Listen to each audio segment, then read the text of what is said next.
Hi everyone, I'm Sherry Summers, and I help people all over the world sound better in American English.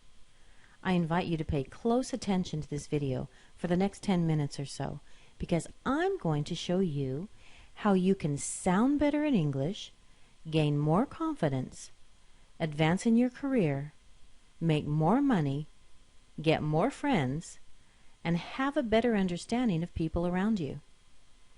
I'll show you how you can become more confident about speaking and understanding English in the way that Americans speak it. Having these skills and confidence can open many doors for you, both professionally and personally. Never again will you have to repeat yourself. Never again will people ask you to speak slowly. I don't want you to have to go through what Tom recently went through.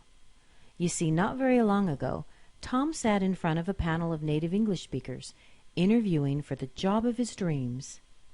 He'd been preparing for this kind of job all of his life. He'd been one of the top students in his school and learned everything he could about the subject. He'd even studied English for years and was very well versed in reading, writing, grammar, and vocabulary. The interviewers started asking him a series of questions, to which he gave very precise and well-thought-out answers. But his heart began to sink each time they'd ask him to repeat himself. When he noticed several of the interviewers giving subtle looks to one another, he felt his stomach tighten. Even though he'd been well prepared for the interview, he still had one major obstacle that he hadn't fully considered: his foreign accent. With every new question that was asked and every slight shake of an interviewer's head, Tom felt like he was losing any self-confidence he'd ever had. If he could have melted right there, he would have. His answers became shorter and shorter, and he felt like they kept getting stuck in his throat. He was so embarrassed, he considered just getting up and walking out of the room. But he knew he'd be giving up any chance of ever landing this job.